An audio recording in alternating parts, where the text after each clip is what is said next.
เมื่อผมไปนอนกินข้าวเที่ยงน้ำกันครับวันนี้มานั่งริมทะเลครับวันนี้อุ่นครับบรรยากาศหนามานะครับเวลาพักเที่ยงครับพี่น้อง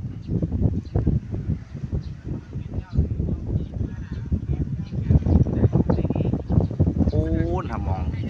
เฮ็ดงานครับปูยุพุนครับวันนี้มานั่งพักก่อนครับพี่น้องวันนี้พักผ่อนอยู่ทะเล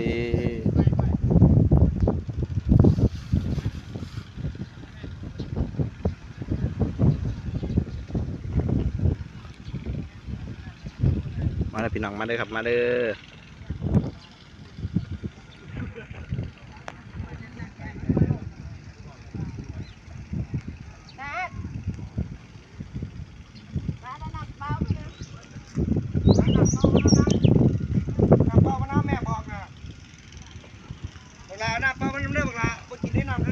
ดูดิเสียอันเลี้ยง